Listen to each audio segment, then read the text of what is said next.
كيف تصبح غني من اليوتيوب في المغرب؟ كن متأكد باللي غدير لاباس وغادي تولي مليونير فاش غادي تشوف هذا الفيديو حتى النهاية. واش بصح هاد الهضره كاينه؟ واش ممكن دير لاباس من اليوتيوب وفي المغرب؟ في هذا الفيديو الخوت غادي نوريكم كاع التفاصيل من الصغيره للكبيره وكيفاش ممكن تربح من اليوتيوب وتكون مليونير. باش تفهم مزيان وتكون عارف كل شيء غادي نقسموا الفيديو لقسمين. القسم الاول اللي غادي نتكلموا فيه على الشروط الاساسيه للربح من اليوتيوب وايضا كيفاش تختار المحتوى الاكثر ربحا على اليوتيوب. والقسم الثاني غادي نتكلموا فيه على كيفاش تنجح بكل سهوله وتكون ناجح في اليوتيوب في المغرب. فباش تفهم مزيان خصك تحل معايا دماغك وتركز مزيان في القسم الاول باش تنجح في القسم الثاني. كيف ما كيعرف الجميع باش تربح من اليوتيوب خصك تحقق الشروط المطلوبه واللي هي 4000 ساعه مشاهده و1000 مشترك. وبالنسبه للفيديوهات القصيره الشروط نتاعها وحدها، يعني كتطلب 10 مليون مشاهده و1000 مشترك. وهاد الشروط طبعا صعيبه وبزاف، ولكن بالنسبه تجيب مشتركين راه سهله. الصعوبه كتبقى في 4000 ساعه اللي خصك تجيبها في 12 شهر. وفاش تحقق هاد الشروط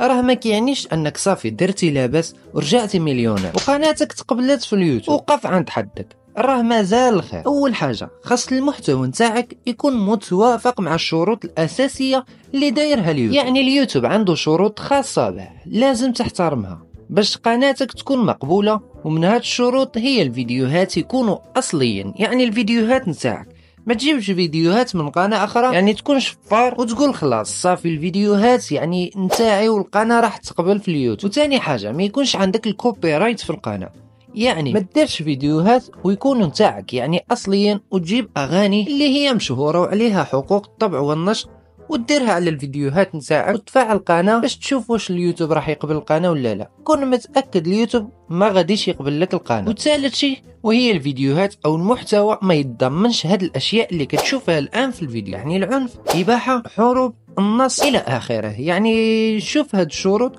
وقراهم على الخاطر ديالك باش تيكون المحتوى عندك نقي وما مخالفش سياسات اليوتيوب. هنا كون متاكد القناه نتاعك راه مقبوله 100%. الاهم من هادشي كامل هو تعرف المحتوى اللي لازم دير في القناه ديالك. يعني بغيتي دير الفلوس لازم تشوف محتوى فيه فلوس وما تقولش لي لا كنعرف نلعب فري فاير او بابجي ندير فيديوهات ستريم وفيديوهات بابجي وهيك امور. حبيبنا راه 100 مليون واحد عنده نفس الفكره نتاعك وكيدير فيديوهات، يعني منافسه قويه بزاف. راح يكون الحلم ديالك تجيب 10000 مشاهده وما غاديش تقدر. يعني خصك تشوف المحتوى يكون المنافسه قليله والربح كثير، بحال التداول او العقارات او شرح الادسنس والربح من اليوتيوب بصفه عامه. هاد المحتويات فيهم فلوس بزاف وطبعا المنافسه قليله وفيك دير هاد المحتويات بلا ما تبان في الفيديو.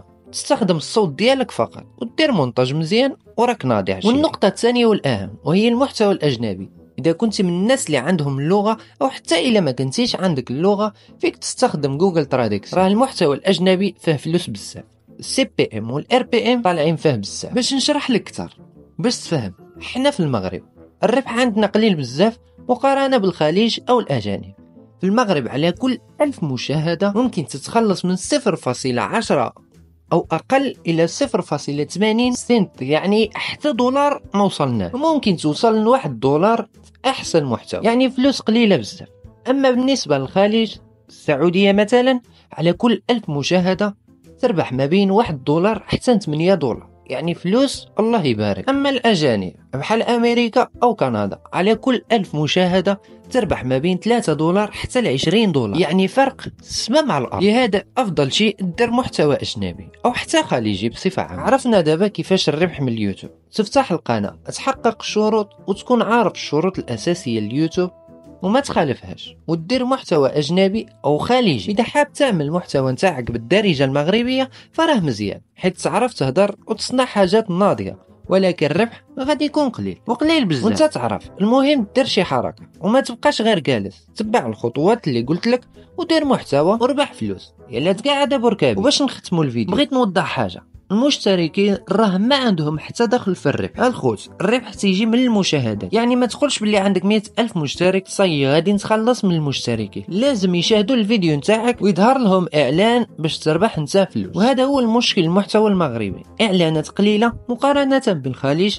او الاجانب اللي كيكون عندهم اعلانات كثير. وفي النهايه اللي حاب يعرف اي حاجه بخصوص الربح مرحبا به، يسول في التعليقات وكون متاكد راح نجاوبك في البلاصه. واذا بغيتو شرح كيفاش نديرو محتوى خاص بينا بلا ما تبان في الفيديو ولا حتى صوتك ما تحكيش كاع، دير تعليق وراح ندير فيديو باسرع وقت ان شاء الله. وهذا الشيء اللي كاين الخوت. والحكايه بدات في مكسيك، عفوا الحكايه انتهت. نتمنى تكونوا استفدتوا شويه، عرفتوا باللي صعيب بزاف دير فلوس من اليوتيوب في المغرب، ولكن ماشي مستحيل دير فلوس من اليوتيوب. نتمنى لكم التوفيق.